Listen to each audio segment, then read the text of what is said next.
Last लेक्चरला आपण types of error हे article बघत होतो. टाइप्स ऑफ एरर मध्ये आपण फर्स्ट बघितलेला होता सिस्टमॅटिक एरर, त्यानंतर क्रॉस एरर आणि रॅन्डम एरर. त्याच्यामध्ये आपण एररचे टाइप्स बघत होतो. त्यामध्ये आपण फर्स्ट टाइप बघितला होता सिस्टमॅटिक एरर. त्यानंतर सिस्टमॅटिक एरर जो आहे तो सिस्टमॅटिक एरर कोणकोणत्या गोष्टीवर अवलंबून असते बघा.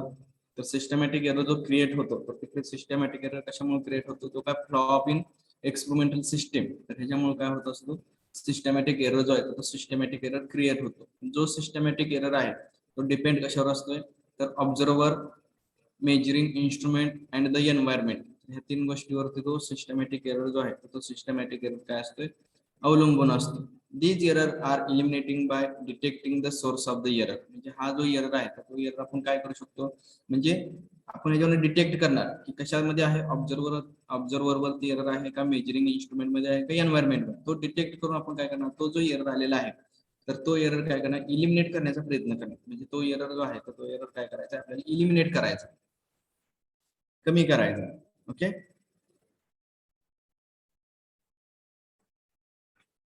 त्यानंतर आपण सिस्टमॅटिक एररचे तीन टाइप्स बघितले. हा जो पर्सनल एरर आहे तर हा पर्सनल एरर डिपेंड कशावर असतो, ऑब्झर्वर वरती. इन्स्ट्रुमेंटल एरर हा डिपेंड असतो इन्स्ट्रुमेंटल सिस्टीम वरती. आणि एन्व्हायरमेंटल एरर चे तीन सिस्टमॅटिक एरर आहेत. त्यामधला आपण फर्स्ट एरर बघितलेला आहे पर्सनल एरर. पर्सनल एरर म्हणजे काय सांगितलं होतं, these error are arise due to the faulty procedure. जे काय आपण फॉल्टी प्रोसिजर अडॉप्ट करत असतो किंवा क्रिएट करत असतो, वापरत असतो, तर ती जी फॉल्टी प्रोसिजर काय फॉलो करतो तर त्याच्यामुळे जो काही एरर तयार होतो तर तो फॉल्टी प्रोसिजर कोण फॉलो करतोय, तर तो पर्सन करतोय. बरोबर. म्हणजे जो काय मेजरमेंट करणारा जो पर्सन आहे, व्यक्ती आहे, तर त्याच्यामुळे जो काही एरर क्रिएट होतोय तर तो एरर म्हणजे काय असतोय, पर्सनल एरर. त्यानंतर आपण इन्स्ट्रुमेंटल एरर बघितलेला आहे. इन्स्ट्रुमेंटल एरर म्हणजे जर त्या फॉल्ट इन्स्ट्रुमेंट मध्ये जर फॉल्ट असेल तर त्या टाइपचा जो एरर असतो तर त्या एररला काय म्हटलं जातं, इन्स्ट्रुमेंटल एरर म्हटलं जातं. तो जो एरर असतो तर त्या एररला काय म्हटलं जातं, इन्स्ट्रुमेंटल एरर. म्हणजे त्याच्यामध्ये व्हॅल्यू येतात बघा. त्यामध्ये दोन टाइपचे एरर असतात, एक पॉझिटिव्ह झिरो एरर आणि दुसरा negative zero error. Positive zero error जो आहे तर तो काय असतोय, जो तुमच्या इथे टीप दिलेला आहे काटा जो आहे तर तो कुठं आहे, झिरोच्या नंतर एक्स वाय झिरो व्हॅल्यूला मॅच होतो. म्हणजे ते जे व्हॅल्यू ती जो एरर असतो तर तो एरर काय असतोय, पॉझिटिव्ह एरर असतोय. तो पॉझिटिव्ह एरर आपण काय करतो, झिरो एरर करायचा आपल्याला. तो झिरो एरर कसा करणार आपण, तर तो झिरो एरर करण्यासाठी ज्यावेळेस आपण मेजरमेंट केलेली असते तर ते काय एरर आहे प्लस मायनस झेड असतो. प्लस असेल तर तो मेजरमेंट केलेल्या व्हॅल्यू मधून तो मायनस करणार. ओके. त्यानंतर निगेटिव्ह झिरो एरर आहे. निगेटिव्ह झिरो एरर म्हणजे काय, तर तो झिरोच्या अगोदर तो जो पॉइंटर आहे तर तो पॉइंटर कुठं आहे, झिरोच्या अगोदर आहे. बरोबर. म्हणजे काय होतं, तो काय करणार आपण एरर परत मेजरमेंट केलेल्या व्हॅल्यू मध्ये ऍड करणार. म्हणजे हे जे दोन टाइपचे एरर आहेत ह्याच्यावरती तुम्हाला बऱ्याच वेळेस एमसीक्यू मध्ये क्वेश्चन विचारले जातात. आता अशा टाइपचे क्वेश्चन सुद्धा तुम्हाला जे काही तुम्हाला एमसीक्यू ची पीडीएफ पाठवलेली आहे त्याच्यामध्ये सुद्धा अशा टाइपचे क्वेश्चन आहेत बघा. टू कॅल्क्युलेट करेक्ट रीडिंग असे क्वेश्चन वगैरे असतात, किंवा काही क्वेश्चन मध्ये प्लस मायनस करून एरर दिलेला असतो पुढे. तर तो एरर म्हणजे काय असते बघा, तिथं सिस्टमॅटिक एररचे काही एक्झाम्पल दिलेले आहेत. तिथे काय इन्स्ट्रुमेंटल एरर आहे, हा पर्सनल एररचा एक्झाम्पल आहे. या ठिकाणी इन्स्ट्रुमेंटल एरर, परत हा इन्स्ट्रुमेंटल एरर आहे, परत हा इन्स्ट्रुमेंटल एरर आहे, हा सुद्धा इन्स्ट्रुमेंटल एरर आहे. स्क्रूच्या साइन आपण काय करू शकतो, हॅलो सर. पॉइंटर जो आहे तर तो पॉइंटर काय करू शकतो आपण ऍडजस्ट करू शकतो. हा पॉइंटर जो आहे तर हा पॉइंटर काय करतो आपण ऍडजस्टमेंट करू शकतो त्या पॉइंटरची. त्यानंतर झिरो एरर आहे, तर कशा पद्धतीने आपण तो, हा पर्सनल एरर आहे तर कशामुळे तयार होतो, पर्सन मुळे तयार होतो. त्यानंतर एन्व्हायरमेंटल एरर सांगितलं होता. तर एन्व्हायरमेंटल एरर म्हणजे काय सांगितलं होतं, these error are caused by external condition like pressure, temperature, magnetic field and wind ETC. म्हणजे हा जो प्रेशर एरर क्रिएट होतोय, these error are caused by the external condition like pressure, temperature, magnetic field आणि wind. त्याच्यामुळे जो हा error create होतो तो जो एरर आहे त्या एररला काय म्हटलं जातं, तर एन्व्हायरमेंटल एरर. म्हणजे हे एन्व्हायरमेंट मध्ये होणाऱ्या गोष्टी आहेत, प्रेशर असेल, टेम्परेचर, मॅग्नेटिक फील्ड, वाइंड. तर हे जो एरर आहे तर हा एरर मिनिमाइज कसा करू शकतो आपण, कमी कसा करू शकतोय, try to maintain the temperature and humidity of the laboratory constant by making some arrangement. म्हणजे आपले काही फिजिक्स मधले इन्स्ट्रुमेंट असतात त्यांना टेम्परेचर जास्त जर झालं तर त्यामध्ये आपला जो मेजरमेंट करायची तर ती मेजरमेंट आपल्याला त्या ठिकाणी ऍक्युरेट मेजरमेंट करता येत नाही. त्यावेळेस ते जे मेजरिंग इन्स्ट्रुमेंट आहे तर ते मेजरिंग इन्स्ट्रुमेंट काय केलं जातं, एसी रूम मध्ये किंवा डार्क रूम मध्ये ज्याची त्या इन्स्ट्रुमेंटला जे काही पर्टिक्युलर टेम्परेचर आहे तर त्या टेम्परेचर नुसार त्या रूमची अरेंजमेंट केली जाते. म्हणजे त्या इन्स्ट्रुमेंटला किती टेम्परेचर आवश्यक असतं त्याच्यानुसार त्या रूमची अरेंजमेंट केली जाते आणि त्याच्यानुसार तो एक्सपेरिमेंट आपण त्या ठिकाणी मेजरमेंट करू शकतो. त्यामुळे त्याची जी काही मेजरमेंट आहे ती मेजरमेंट आपण त्या ठिकाणी करू शकतो. Ensure that should not be any external magnetic field or electric field around the instrument. म्हणजे काही इन्स्ट्रुमेंट काय असतात आपले, तर आपण जनरली एक्सपेरिमेंट मांडत असताना टेबलवरती एक्सपेरिमेंट मांडत असतो. टेबलवरती एक्सपेरिमेंट मांडत असताना त्याच्या भोवती म्हणजे त्याच्या आजूबाजूला around the space around the instrument कोणत्याही प्रकारचं मॅग्नेटिक फील्ड क्रिएट करणारं असे ऑब्जेक्ट नसलं पाहिजे किंवा इलेक्ट्रिक फील्ड क्रिएट करणारा असं ऑब्जेक्ट नसलं पाहिजे, जेणेकरून जो आपण एक्सपेरिमेंट करणार आहोत त्या एक्सपेरिमेंटवरती कोणत्याही प्रकारचा इफेक्ट होणार नाही. ओके, जर आपण त्या ठिकाणी ओमच्या लॉचा वगैरे एक्सपेरिमेंट जर करत असतो आणि त्या ठिकाणी जर आपण मॅग्नेट ठेवलं तर ते काय होतं, ओमच्या लॉ मधले काय इलेक्ट्रिक फील्ड जे असतं तर ते इलेक्ट्रिक फील्ड आणि मॅग्नेटिक फील्ड एकत्र येऊन त्या ठिकाणी काय होत असतं, इलेक्ट्रोमॅग्नेटिक इफेक्ट तयार होत असतो. तर त्या ठिकाणी काय तयार होतो, इलेक्ट्रोमॅग्नेटिक इफेक्ट. त्याच्यामध्ये प्रायमरी कॉइल सेकंडरी कॉइल जो काय ट्रान्सफॉर्मर असतो ट्रान्सफॉर्मर मध्ये काय होतं तर इलेक्ट्रोमॅग्नेटिक जो काही इफेक्ट असतो तो त्या पद्धतीने त्या ठिकाणी क्रिएट होतो. म्हणजे कशामुळे तयार झालं तर हे सराउंड मध्ये जे काय अराउंड द स्पेस एन्व्हायरमेंट तर त्यामध्ये मॅग्नेटिक फील्ड जर त्या ठिकाणी आलं त्या ठिकाणी काय होतं, जे आपल्याला रिडिंग पाहिजे होतं जे मेजरमेंट करायचे तर त्या ठिकाणी आपण मेजरमेंट करू शकत नाही.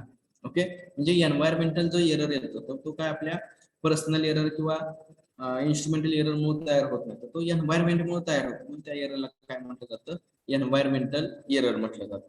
तिथं आपला सिस्टमॅटिक एरर जो आहे तो सिस्टमॅटिक एरर या ठिकाणी संपतोय. नेक्स्ट जो एरर आपण सांगितला होता तर ग्रॉस एरर.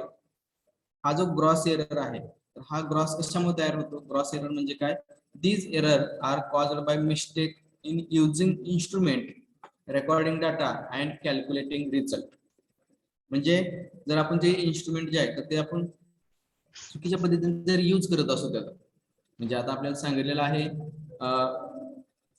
एखाद्या ऑब्जेक्टची आपल्याला साईज मेजरमेंट करायची, जर त्या ठिकाणी आपण मायक्रो व्हर्नियर स्पेरोमीटर जर इन्स्ट्रुमेंट घेतलं इन्स्ट्रुमेंट मेजरमेंटसाठी तर आपल्याला त्याच्यावर त्या वायरची लेंथ असेल किंवा वायरची साईज आपण कॅल्क्युलेट करू शकत नाही. जो काही रेकॉर्डिंग डाटा आहे किंवा कॅल्क्युलेटिंग रिझल्ट आहे ह्याच्यामध्ये जर मिस्टेक येत असेल करत आपले होत असेल तर त्या टाईपचा जो रिझल्ट आहे तो रिझल्ट म्हणजे काय, तो एरर म्हणजे काय असतो तर ग्रॉस एरर. इथे एक्झाम्पल दिलेलं आहे बघा, a person may be read a pressure gauge indicating 1.0 pascal. Okay, परंतु त्याने मेजरमेंट केल्यानंतर कॅल्क्युलेटिंग डाटा जो आहे रेकॉर्डिंग डाटा त्याच्यामध्ये लिहिताना काय लिहिलं 1.10 पास्कल. ओके, किंवा by mistake person make use ordinary electronic scale having poor sensitivity to measure फेरिलोमासेस. म्हणजे अशा टाईपची जी काय रिडिंग आहे तर ती रिडिंग मेजरमेंट करत जी काय कशामुळे ग्रॉस एरर तयार होतो, mistake in using instrument recording data आणि कॅल्क्युलेटिंग रिझल्ट. तीन कंडिशन मुळे जो काय रिझल्ट एरर येतो तर तो जो एरर असतो तर त्या एररला काय म्हटलं जातं, ग्रॉस एरर म्हटलं जातं. तो जो एरर आहे त्या एररला काय म्हटलं जातं, ग्रॉस एरर. मग हा एरर आपल्याला मिनिमाइज करण्यासाठी आपण काय करू शकतोय, careful reading and recording of the data can reduce the gross error of the great extent. म्हणजे हा जो एरर आहे हा एरर आपल्याला कशा पद्धतीने आपण मिनिमाइज करू शकतो किंवा इलिमिनेट करू शकतो.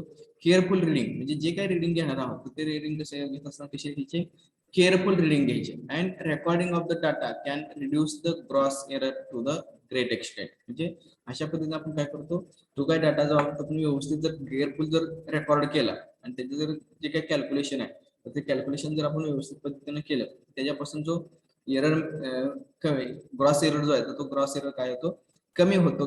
एरर कमी झाला की ज्यावेळेस आपण काय म्हणतो की येणारी मेजरमेंट जे आहे तर ती मेजरमेंट आपण काय म्हणू शकतो, करेक्ट मेजरमेंट आहे किंवा अॅक्युरेट मेजरमेंट आपण म्हणू शकतो. ओके, तर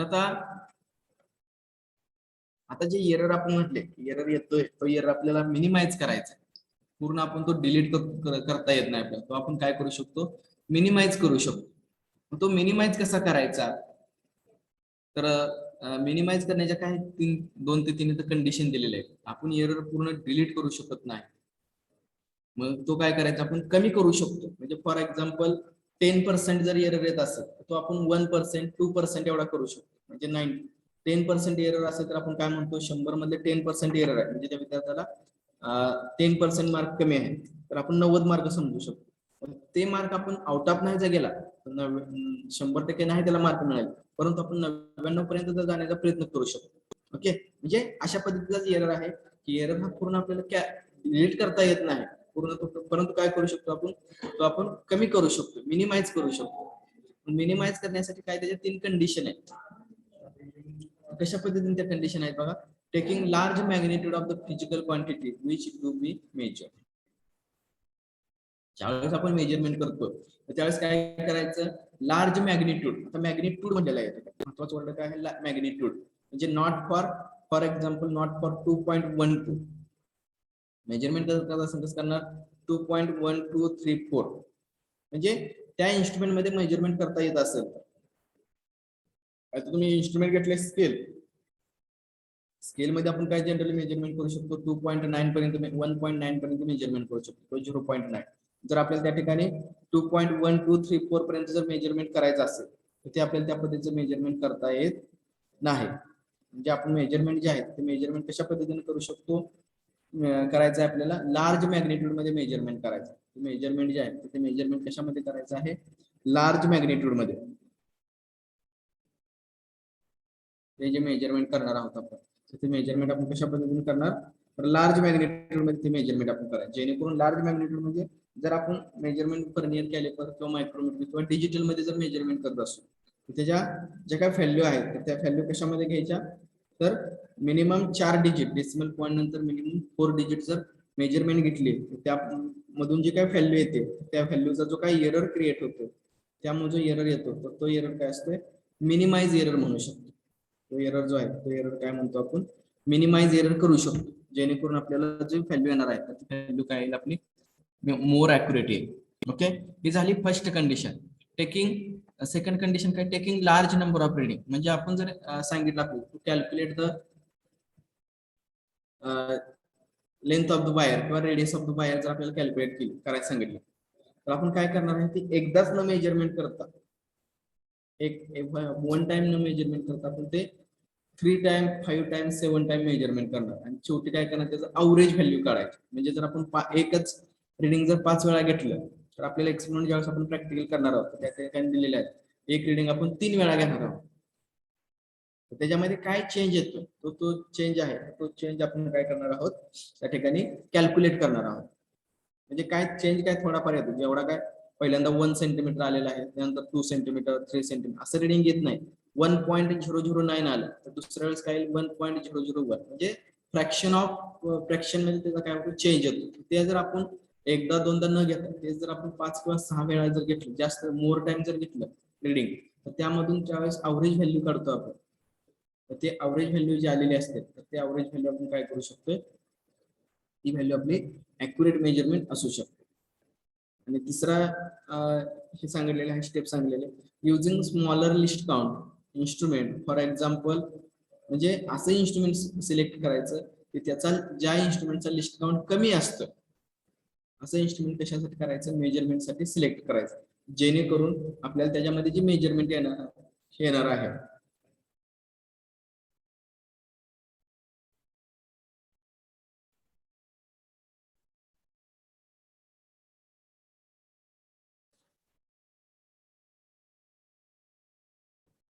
त्याच्यामधून जी काय मेजरमेंट येते तर ती मेजरमेंट आपण काय करू शकतो, ऍक्युरेटपणे कॅल्क्युलेट करू शकतो. म्हणजे आपण जरा आपल्याला एखाद्या टेबलची लेंथ किंवा साईज मेजरमेंट करायची असेल तर त्याच्याऐवजी आपण स्केलच्या ऐवजी आपण व्हर्नियर कॅलिपर यूज करू शकतो किंवा मायक्रोमीटर स्क्रू गेज यूज करू शकतो, जेणेकरून आपल्याला जी मेजरमेंट मिळणार आहे तर ती मेजरमेंट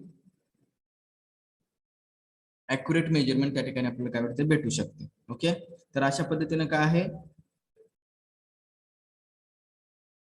अशा पद्धतीने आपण काय करू शकतो, त्या ठिकाणी मेजरमेंट जे आहे ती मेजरमेंट एरर कमी करायसाठी या 3 स्टेप्स आपण यूज करू. म्हणजे हे 3 स्टेप आपण कशामध्ये यूज करणार आहोत, तर आता जे आपले प्रॅक्टिकल असतात त्या प्रॅक्टिकल मध्ये ह्या ज्या 3 कंडिशन आहेत त्या 3 कंडिशन त्या ठिकाणी आपण यूज करणार.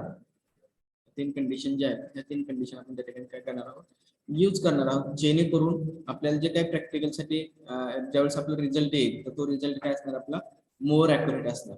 आता एरर आपण काय सांगितलं की एरर आपल्याला कमी करता येतोय.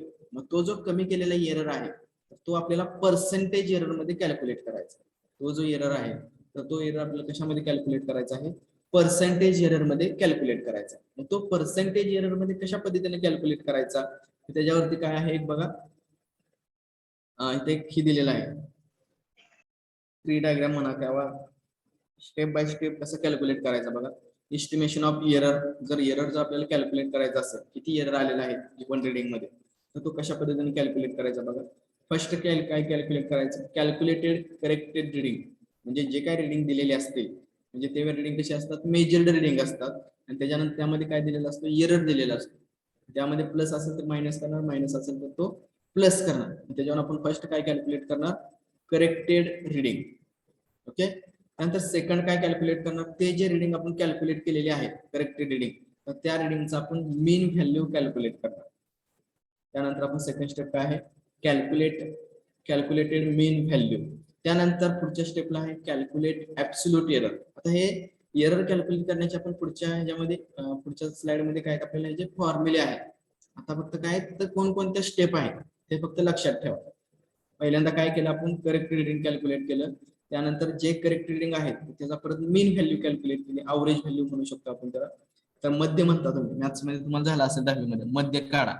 तर मध्य कसा काढत असता कोण सांगतोय, मीन व्हॅल्यू कशी काढत असता. फॉर एक्झाम्पल जितके वेळा रिडिंग घेतलेली आहे त्यांची बेरीज आणि जितक्या वेळा घेतलेली आहे ती संख्या. ओके, म्हणजे काय असणार, आता फॉर एक्झाम्पल 5 नंबर दिलेले आहेत तर ऍडिशन ऑफ 5 नंबर बरोबर आणि divided by how many number आहे 5, तर 5 डिवाइड करणार.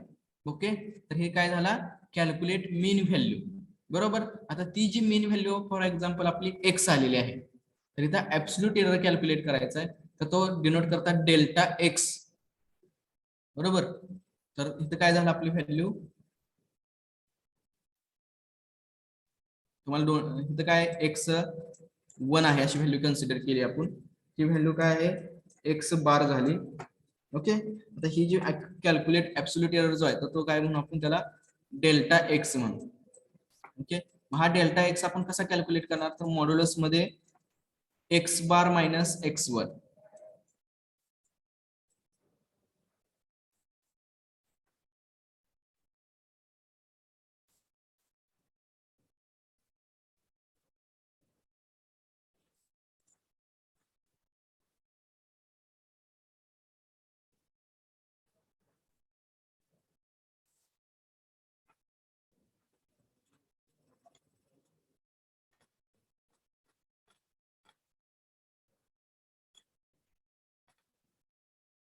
एक्स बार मायनस एक्स, हा काय झाला डेल्टा एक्स झाला. त्यानंतर नेक्स्ट स्टेपला काय सांगितलंय, कॅल्क्युलेट मीन ऍब्सोल्यूट एरर, म्हणजे हा जो आपण ऍब्सोल्यूट एरर कॅल्क्युलेट केलेला आहे तर त्याचा आपल्याला मीन ऍब्सोल्यूट एरर कॅल्क्युलेट करायचं. म्हणजे काय ना delta X bar, delta X by X, delta X bar म्हणजे इथं 5 व्हॅल्यू, आता इथं आपण एकच रिडिंग घेतलेलं आहे म्हणून ह्याची काय येणार आपल्याला डेल्टा एक्स. या ठिकाणी जर आपण x1 ची व्हॅल्यू 5 असतील, x1 x2 x3 x4 x5 तर त्या ठिकाणी आपला फॉर्म्युला काय येणार मग delta X is equal to X bar minus x1 X bar minus x2 X bar minus x3 असं काय होणार आपल्याला, हे 5 टाइम्स आपण कॅल्क्युलेट करतो. त्यानंतर जे 5 टाइम्स डेल्टा एक्स कॅल्क्युलेट केलेला आहे ऍब्सोल्यूट एरर त्याचा परत अवरेज व्हॅल्यू कॅल्क्युलेट करायचं म्हणजे सेम मीन व्हॅल्यू. म्हणजे काय येणार delta X bar upon sorry delta X bar 1 plus 2 plus 3 5 value असते तर 5 टाइम्स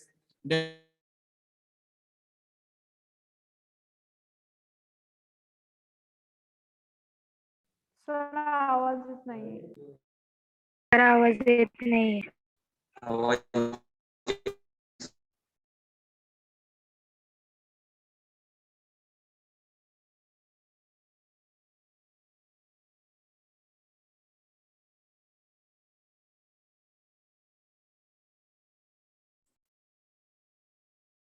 करायचं असते तर तो कॅल्क्युलेट रिलेटिव्ह एरर साठी फॉर्म्युला डेल्टा बार आवाज ब्रेक X सर आवाज ब्रेक होतोय. झाला. हा जो कॅल्क्युलेट केलेला आहे तर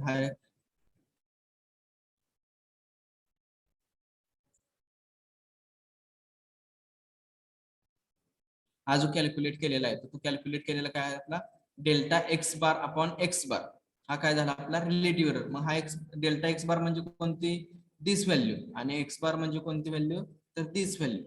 ओके इथे आपल्याला दोन व्हॅल्यू केलेले एक्स बार आणि एक्स बार. मग ह्या हे काय झालं आपला रिलेटिव्ह एरर. हा जो आणि लास्ट आपल्याला काय कॅल्क्युलेट करायचा आहे तर पर्सेंटेज एरर कॅल्क्युलेट करायचा. लास्ट काय कॅल्क्युलेट करायचा आहे पर्सेंटेज एरर. तो पर्सेंटेज कॅल्क्युलेट केलेला आहे. ठिकाणी काय केलेलं आहे रिलेटिव्ह एरर काय केलेला आहे कॅल्क्युलेट केलेला आहे. तो रिलेटिव्ह एरर आपण कॅल्क्युलेट करत असताना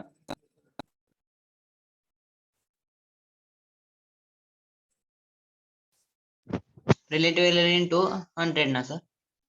हा रिलेटिव्ह एरर इंटू काय येणार 100 म्हणजे आर इंटू 100 म्हणजे पर्सेंटेज एरर. म्हणजे हे काय करायचं आपल्याला आता इथून पुढे प्रॉब्लेम जे आहेत आपले हे प्रॉब्लेम आपण अशा पद्धतीने सॉल्व्ह करणार. आवाज लहान येतोय. नो सर ब्रेक होतोय थोडा. हा सर. थोडा ब्रेक होतोय sir.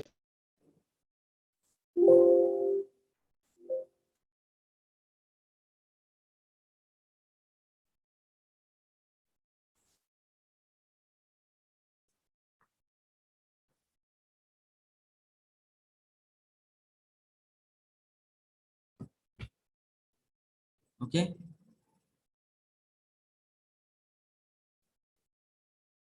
Sir calculate measure of बुलियस एरिया पासून डबल शिकवा ना. कुठून 4 तर बघा आता हे काय झालं आपण फॉर्म्युले जनरली सांगितलेले आहे. ह्याच्यावरचा एक प्रॉब्लेम आपण घेऊया पद्धतीचा. म्हणजे स्टेप बाय स्टेप आपल्याला सर्व स्टेप प्रॉब्लेम घेतल्यानंतर त्याचा त्या ठिकाणी व्यवस्थित समजतात. म्हणजे कोणता फॉर्म्युला कसा कोणत्या ठिकाणी यूज करायचा त्याचा आपला नेक्स्ट प्रॉब्लेम आहे. तर बघा इथे फर्स्ट काय दिलेलं आहे for example suppose we measure the oscillation of the period of a pendulum with stop watch 5 times. म्हणजे हा पेंडुलम दिलेला आहे. तर हे पेंडुलमचं ऑसिलेशन जी काय आहे काउंट केलेली आहे तर तो ऑसिलेशनचा पिरियड आपण इथं काउंट केलेला आहे. म्हणजे 5 टाइम्स आपण इथं व्हॅल्यू मेजरमेंट केलेली आहे. ती काय 1 टाइम्स आलेली काय 3.9 सेकंड टाइम 3.5 आलेली आहे 3 टाइम 3.6 आलेले आहे फोर्थ वेळेस 3.7 आणि फिफ्थ वेळेस 3.5 अशा आपल्याला काय आहेत 5 व्हॅल्यू आलेले आहेत. मग आता हा जो आपल्याला इथं फॉर्म्युला दिलेला आहे ह्या स्टेप बाय स्टेप आपण कॅल्क्युलेशन करणार आहे. आता इथं काय दिलेलं आहे इथं कोणत्याही प्रकारचा एरर दिलेला नाही. म्हणजे आपण इथं जे काय आपलं कॅल्क्युलेट करेक्ट रिडिंग आहे तर हे आपण इथे कॅल्क्युलेट करणार नाही. डायरेक्ट आपण काय करणार परत कॅल्क्युलेटेड मीन व्हॅल्यू कॅल्क्युलेट करणार आहोत. तर ह्या जे आपण 5 रिडिंग दिलेले आहे तर ह्याचा आपण मीन व्हॅल्यू कॅल्क्युलेट करूया. बघा फर्स्ट काय आहे the average of all 5 reading gives the most probable value of the time period. Okay काय दिलेलं आहे X bar is equal to 1/n summation xi. तर xi ची व्हॅल्यू आपल्याला माहिती आहे. xi ची व्हॅल्यू काय आहेत 3.9 3.2 3.5 3.6 3.7 आणि 3.5 अशा आपण व्हॅल्यू इथं कॅल्क्युलेट केलेली आहे. ओके तर इथं सगळ्यांची ऍडिशन म्हणजे 5 व्हॅल्यू आहेत 5 व्हॅल्यूची बेरीज डिवायडेड बाय 5 केलेला आहे. म्हणजे काय तर 18.2/5 म्हणजे एक्स बार आपला किती आलेला आहे 3.6. म्हणजे आपण इथं फर्स्ट व्हॅल्यू कॅल्क्युलेट केली कॅल्क्युलेटेड मीन व्हॅल्यू. ओके काय केलं मीन व्हॅल्यू या ठिकाणी आपण कॅल्क्युलेट केलेली आहे. ओके आता नेक्स्ट आपल्याला काय कॅल्क्युलेट करायचं आहे हो absolute error sir. Absolute error calculate करायचं. मग ऍब्सोल्यूट एरर साठी फॉर्म्युला काय दिलेला आहे बघा the magnitude of the difference between mean value and each individual value. म्हणजे आता आपल्याला एक्स बार ची व्हॅल्यू माहिती आहे बरोबर मायनस एक्स आय. आता एक्स आय म्हणजे काय ना x1 x2 x3 x4 आणि x4 आणि x5 अशा आपल्याकडे 5 व्हॅल्यू आहे. म्हणजे 5 साठी आपण इथं परत कॅल्क्युलेशन करणार. काय कॅल्क्युलेशन येणार मग इथं प्रत्येकाचं 18.2. तर पहिल्यांदा आपण काय करणार डेल्टा x1 बरोबर. तर मी डी लिहितो त्यासाठी delta x1 is equal to mod मध्ये काय येणार X bar X minus x1. Okay, हे झालं फर्स्ट साठी. त्यानंतर डेल्टा x2, त्यासाठी फॉर्म्युला काय येणार? एक्स मायनस कोण सांगतोय? x2 x2 ओके, आणि लास्ट डेल्टा x5 साठी व्हॅल्यू काय येणार? x minus x minus x5 x minus x5. x5 आता हे एक्स म्हणजे काय आहे, तर आपण इथे लास्ट टाइमला कॅल्क्युलेट केलेला आहे. एक्स म्हणजे एक्स बार आहे कन्सिडर करा. हा जो एक्स लिहिलेला आहे तर तो काय आहे? एक्स बार आहे. ओके, नाही तर तुम्ही म्हणतात सर एक्स म्हणजे काय? x1 x2 x3 म्हणजे ह्या व्हॅल्यू 3.9 3.5 3.6 3.7 आणि 3.5. आता ह्या व्हॅल्यू प्रत्येक फॉर्म्युल्यामध्ये जर ठेवल्या तर तुम्हाला इथं डेल्टा एक्स आय मिळतात. म्हणजे पहिल्या व्हॅल्यू ठेवली एक्स बार व्हॅल्यू काय 3.6 बरोबर, आणि दोन्हीला काय, दोन्ही साईडला मॉड्युलस साइन आहे. जर व्हॅल्यू जर त्याचं जर आन्सर निगेटिव्ह येत असेल तर इथं मॉड्युलस साइन असल्यामुळे आपण काय घेणार, जे काय सबस्ट्रॅक्शन येणार आहे ती सबस्ट्रॅक्शन आपण काय घेणार, पॉझिटिव्ह घेणार. म्हणजे पहिली व्हॅल्यू काय येणार आहे आपली 3.6 मायनस 3.9 इज इक्वल टू काय येईल 0.3. ओके, त्यानंतर सेकंड व्हॅल्यू काय येणार आहे? सेकंड व्हॅल्यू काय होती आपली 3.6 मायनस काय, सेकंड व्हॅल्यू 3.5 बरोबर, इज इक्वल टू हा, काय सर. 0.1. त्यानंतर 3 नंबरची काय व्हॅल्यू होती 3.6 मायनस 3.6 इज इक्वल टू काय येणार 0. 0 फोर्थ नंबरची व्हॅल्यू काय होती 3.7 मायनस 3.6, तर ही व्हॅल्यू काय येणार आहे आपली -1 येईल बरोबर, 0.1. परंतु आपण लिहिताना काय लिहिणार 0.1 लिहिणार का, तर हे मॉड्युलस मध्ये आहे. आणि लास्ट 5 ची व्हॅल्यू काय येणार इथं प्लस होता ना? 3.5 मायनस 3.6 इज इक्वल टू काय येणार 0.1. तर बघा त्याच व्हॅल्यू आलेल्या आहेत का? फर्स्ट व्हॅल्यू आलेली आहे 0.3, सेकंड व्हॅल्यू आलेली आहे 0.1, थर्ड व्हॅल्यू आलेली आहे 0, फोर्थ व्हॅल्यू आलेली आहे 0.1 आणि फिफ्थ व्हॅल्यू आलेली आहे 0.1. म्हणजे ह्या ज्या व्हॅल्यू आलेल्या आहेत ह्या व्हॅल्यू कोणाच्या आहेत? डेल्टा एक्स आय झाला बरोबर. म्हणजे काय म्हणतो आपण त्याला, मी अवरेज ऍब्सोल्यूट एरर झाला. हा जो झाला काय झाला, ऍब्सोल्यूट एरर झाला.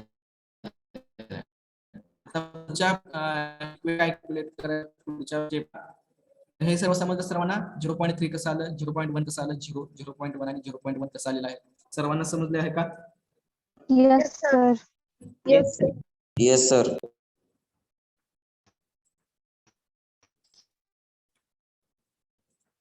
आता नेक्स्ट लाईनला काय करायचं, एक्स बरोबर, इथे एक्स सर आवाज ब्रेक होते. break होतोय सर आवाज येत नाही.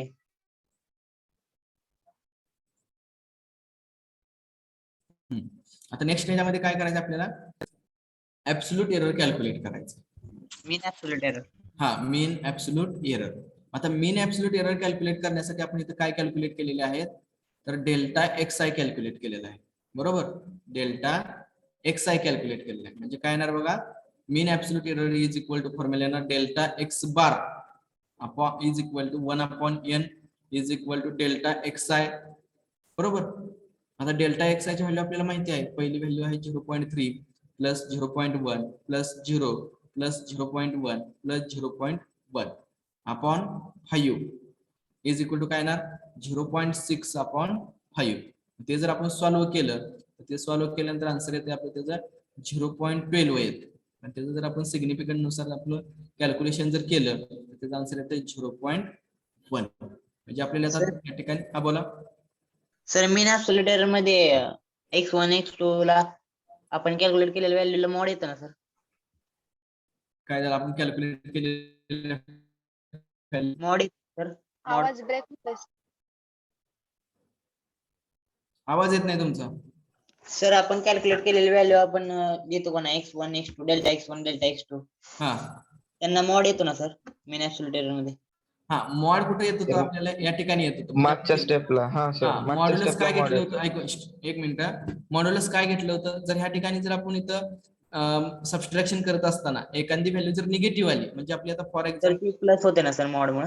हा, मग मॉड मुळे काय झालं, सर्व व्हॅल्यू आपल्या पॉझिटिव्ह व्हॅल्यू आली. त्या ठिकाणी काय आलं असतं, 0.1 मायनस झाला असता, त्यानंतर हा 3.5 जो आहे तो मायनस झाला असता.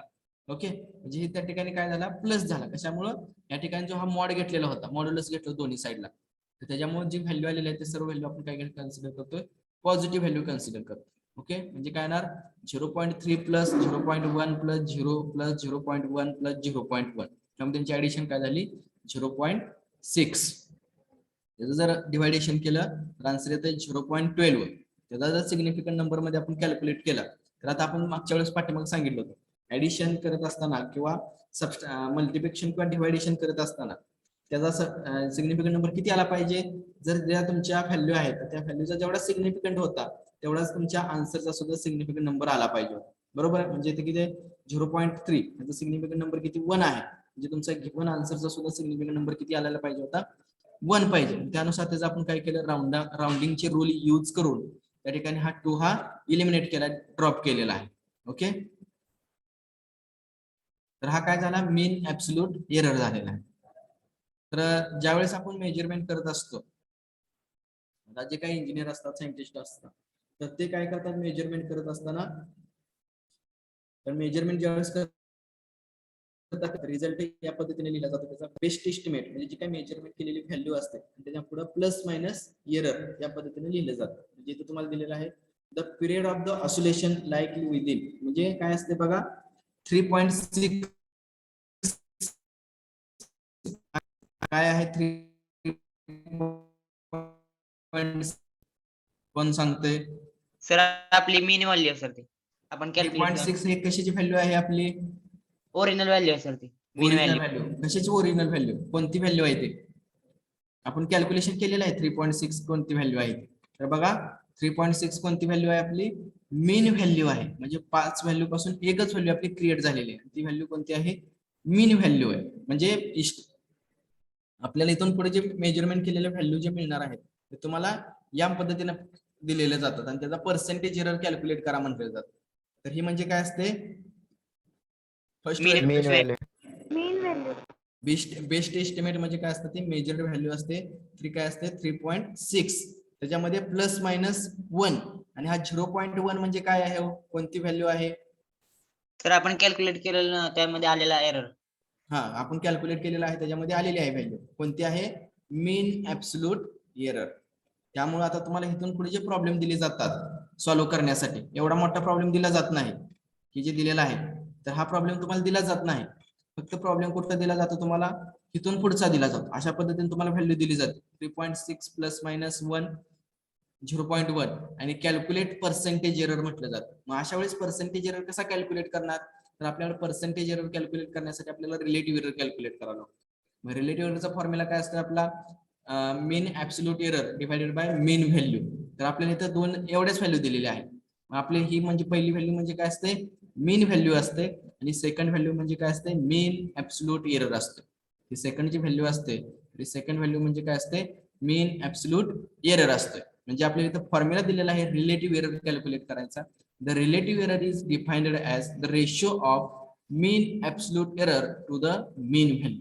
मग मीन ऍब्सोल्यूट एरर किती आहे 0.1 आणि मीन व्हॅल्यू आहे 3.6.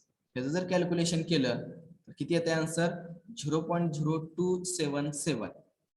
Delta X bar upon X bar 0.028. Okay, आणि लास्ट आपल्याला कॅल्क्युलेट करायचा आहे percentage error. The relative error multiplied by 100 is called as percentage error. The relative error is multiplied by 100. तर आपण ह्या पद्धतीने काय करू शकतोय पर्सेंटेज एरर जो आहे तो पर्सेंटेज एरर काय करतो या ठिकाणी कॅल्क्युलेट करतो. ओके, तर अशा पद्धतीने काय आहे आपलं तर पर्सेंटेज एरर आपल्याला कॅल्क्युलेट करावं लागतं. तर पर्सेंटेज एरर वरती फॉर्म्युला प्रॉब्लेम तुम्हाला 2 मार्कासाठी विचारला Hello, sir. जातो. हा बोल सर हा माझा नेटवर्क प्रॉब्लेम होता, तर पर्सेंटेज एरर रिपीट करता का प्लीज.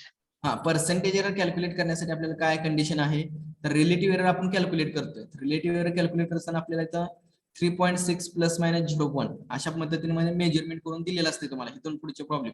हा प्रॉब्लेम जो दिलेला आहे तो तुम्हाला समजण्यासाठी एवढा बिग प्रॉब्लेम घेतलेला आहे. तर एवढा 2 मार्कासाठी तुम्हाला सॉल्व्ह करायचे नसतात प्रॉब्लेम. पूर्ण एवढं स्टेप बाय स्टेप सॉल्व्ह करण्याची गरज नसते. तुम्हाला फक्त काय 3.6 म्हणजे काय असते, मीन व्हॅल्यू असते आणि 0.1 म्हणजे काय असतं, मीन ऍब्सोल्यूट एरर असतोय. तर ह्या ठिकाणी काय केलेलं आहे आपण, रिलेटिव्ह एरर साठी फॉर्म्युला घेतलेला आहे delta X bar upon X bar. Delta X बारची व्हॅल्यू काय आहे 0.1 आहे आणि एक्स बारची व्हॅल्यू काय आहे 3.6 म्हणजे काय येणार व्हॅल्यू 0.0277.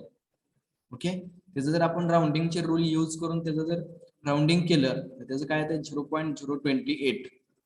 ओके, तर आपल्याला त्या ठिकाणी पर्सेंटेज एरर कॅल्क्युलेट करायचं आहे. तर पर्सेंटेज एररचा फॉर्म्युला आपण सांगितला होता, the relative error multiplied by 100 is called as percentage error. त्यामुळे जो एरर येतो तर तो एरर म्हणजे काय असतोय, पर्सेंटेज एरर असतो.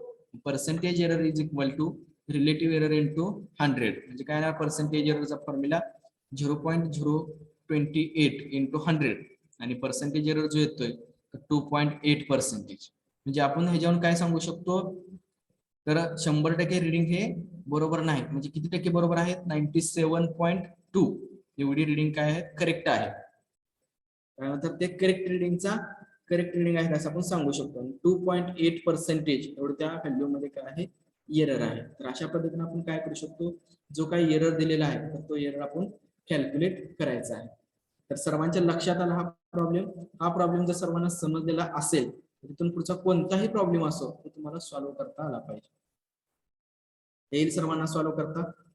सर प्रॉब्लेम फक्त पर्सेंटेज एरर रिलेटिव्ह एरर ह्याच्यावरच विचारतात ना? हा, पर्सेंटेज एरर किंवा रिलेटिव्ह एरर कॅल्क्युलेट करा एवढाच तुम्हाला प्रॉब्लेम असतो. किंवा अदर प्रॉब्लेम जर असेल तर काय असतं, 2 व्हॅल्यू दिले जातात आणि 2 व्हॅल्यूचं ऍडिशन किंवा सबस्ट्रॅक्शन, जे आपले राऊंड अप मध्ये रूल सांगितले होते, आपण ऍडिशन करत असताना ती व्हॅल्यू किती डिजिट मध्ये घ्यायची किंवा राऊंड अप करत असताना ती व्हॅल्यू किती डिजिट मध्ये घ्यायची, त्याच्यावर ते प्रॉब्लेम विचारले जातात.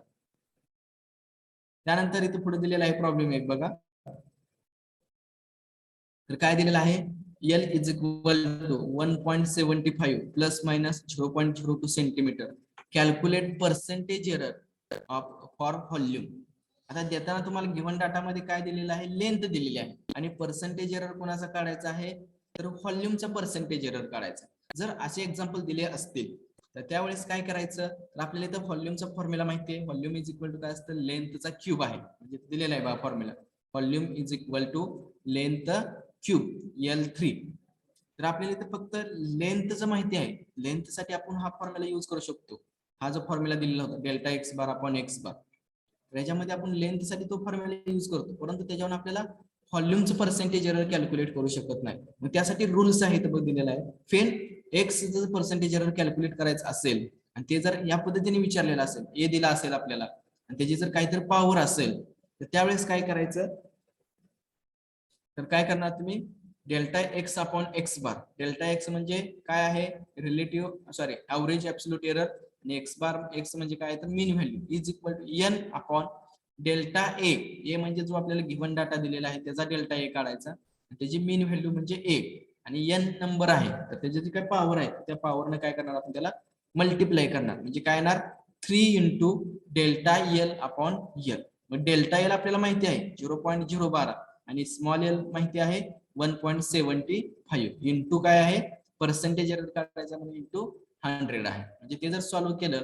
0.68 इंटू 3 तर त्याचं सॉल्व्ह केलं तर त्याचं काय निघणार आहे तुम्हाला, पर्सेंटेज एरर.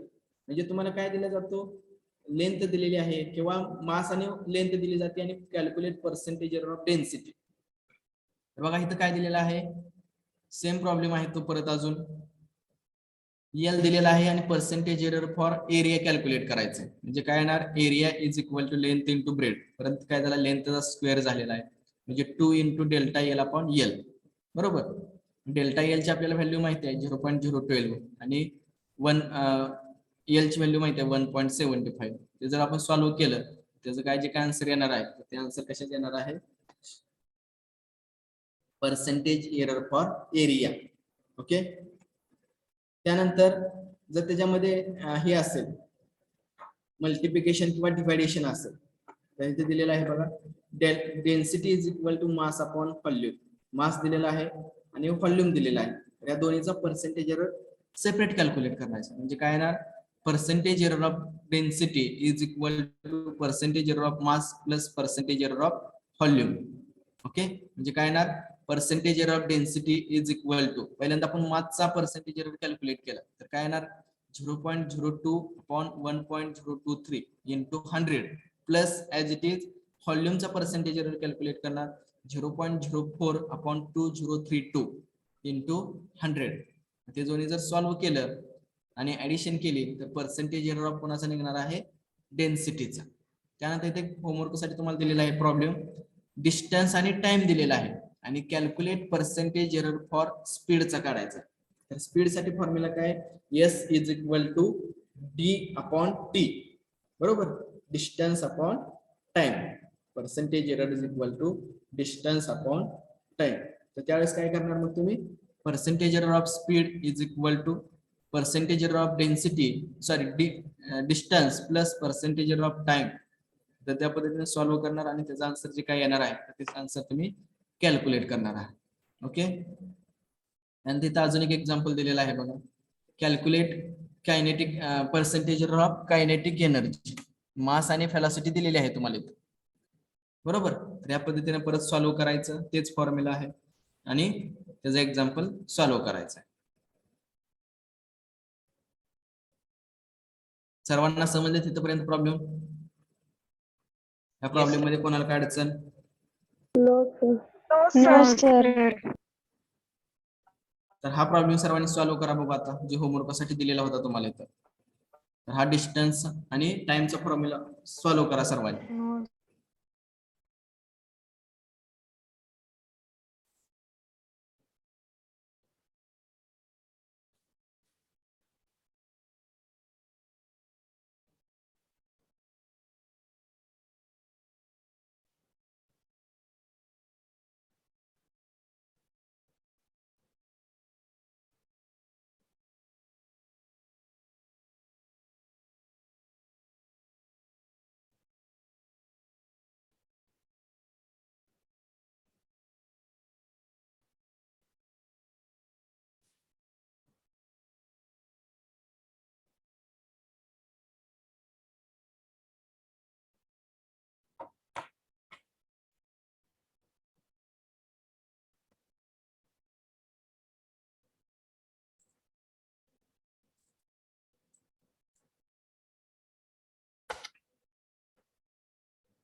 सर 9.97. काय येतं 9.97?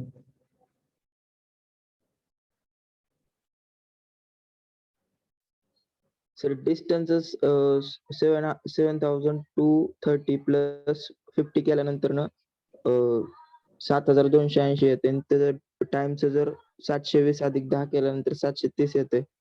मग त्याचं डिस्टन्स आपण टाइम केल्यानंतर ना तेवढं येतं उत्तर. चुकीचं केलंय तुम्ही.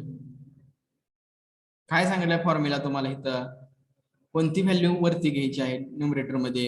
इथं बघा वरती प्रॉब्लेम सॉल्व्ह केलाय, या ठिकाणी प्रॉब्लेम सॉल्व्ह केलाय ना, delta M plus delta phi. तर डेल्टा एम सॉल्व्ह करताना percentage error of mass solve करताना कोणती व्हॅल्यू घेतलेली आहे, तर स्मॉल व्हॅल्यू काय घेतलेली आहे, न्यूमरेटर मध्ये घेतलेली आहे आणि जी मोठी व्हॅल्यू आहे ती डिनॉमिनेटर मध्ये. तुम्ही उलट केलं ते.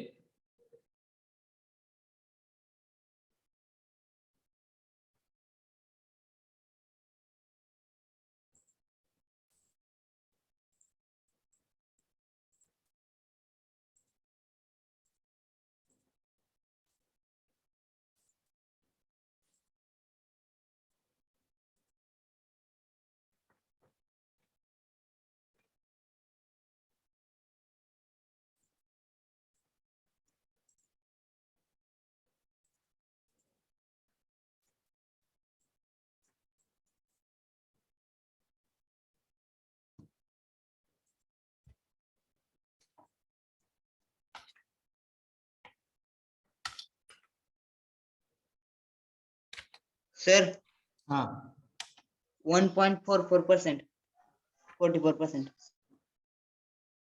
44%. चुकीचं आहे बघा. कोण सांग 0.100%. हा 0.10. 0.10. 10. हम्म.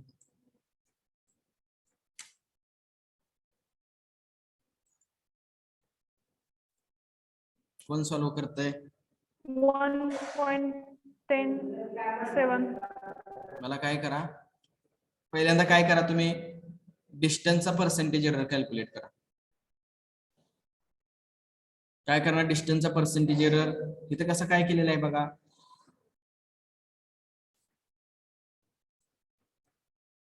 काय केलेलं आहे? Percentage error of speed is equal to percentage error of distance sir 0.76 plus percentage error of काय आहे?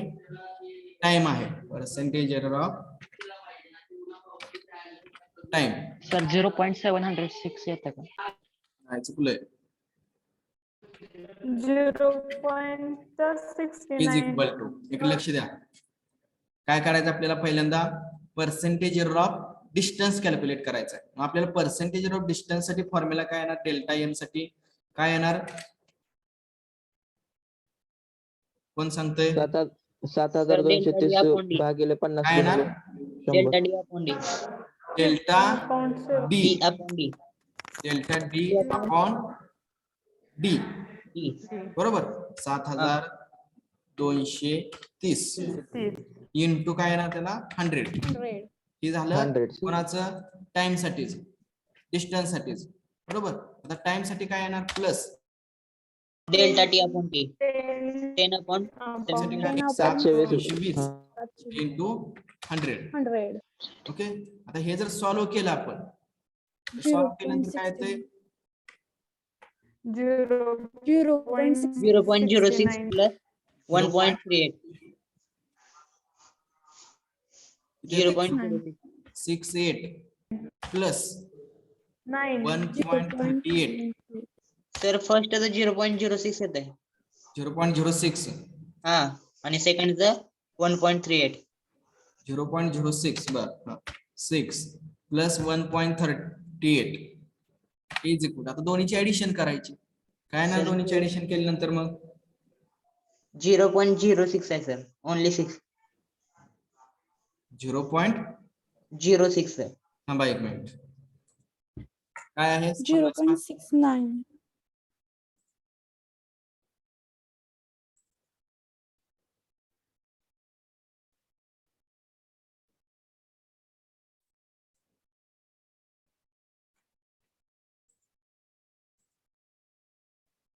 सर 0.006 येते. एक मिनिट बघू, चेक करू. काय व्हॅल्यू आहे आपली? 50 upon 7230.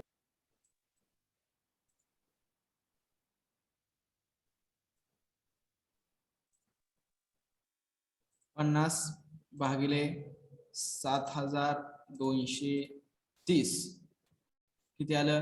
0.0069 इंटू त्याला किती आहे? 100 आहे. म्हणजे इंटू 100 इज इक्वल टू किती आलं? 0.6. बरोबर. 0. किती आलं? 6915. म्हणजे इथं आपलं काय येणार आन्सर? 0.66 लिहिले त्याऐवजी 0.6915 आलं. ओके. हे झालं फर्स्टचं कॅल्क्युलेशन. त्यानंतर सेकंडचं कॅल्क्युलेशन कशा पद्धतीने येतंय बघा. 0.1.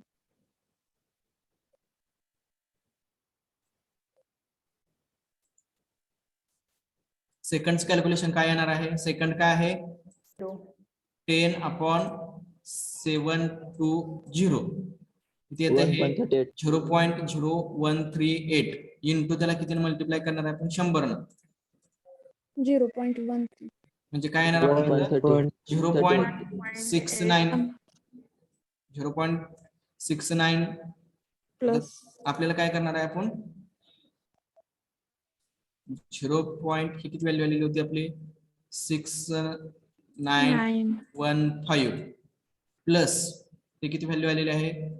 1.3888.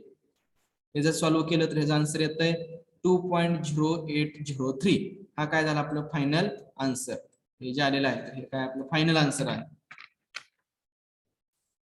इथं येणार ते फायनल आन्सर.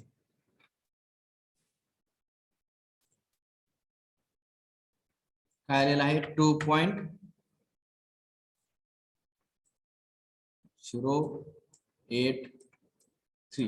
हा काय झाला आपला हा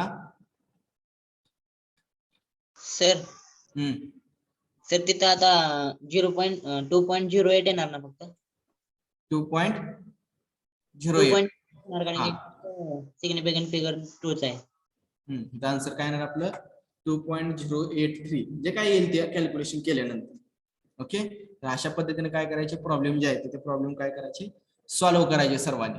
ओके, तुम्हाला आता तिथं जे दिलेले आहेत हे इथपर्यंत तुम्हाला पीडीएफ आज सेंड करतो ह्याच्यापर्यंत ह्या फॉर्म्युल्यापर्यंत. ह्याच्या पुढचा जो पार्ट आहे तो आपण नेक्स्ट लेक्चरला करणार आहोत. आणि ह्याच्यानंतर तुम्हाला इथं 2 ते 3 प्रॉब्लेम काय देणार होमवर्क साठी देणार आहे ते तुम्ही तर हा, बोला. उद्या UT 10 ते 11 आहे मग लेक्चर होणार आपले लेक्चरला काय अडचण येणार नाही. मग सर तुम्हाला- 11 ला स्टार्ट होणार का लेक्चर? युटी किती आपल्याला ऑनलाईन आहे युटी. ओके, तुम्हाला त्याची नोटीस येईल ग्रुपवर कशा पद्धतीने काय होईल ते किती वाजता पेपर असेल काय. सर 10 ते 11. ओके ओके, टाइम टेबल मध्ये जर 10 ते 11 असेल तर लेक्चर झाल्यावर तुम्हाला युनिट टेस्ट जी कारण का तर एका दिवशी एकच पेपर आहे आपला आणि त्यासाठी काय आपल्याला जास्त डाटा वगैरे लागत नाही. 1 ते 2 MB डाटा झाला तर आपल्याला सफिशियंट आहे त्या युनिट टेस्ट सबमिट करण्यासाठी. त्यामुळं जर लेक्चर संपल्यानंतर त्याची लिंक पाठवली तर ती लिंक परत 5 ला जर लिंक पाठवली तर ती 6 वाजेपर्यंत चालू राहणार 1 तास. ते बहु त्यानुसार तुम्हाला ग्रुपवरती नोटीस येईल.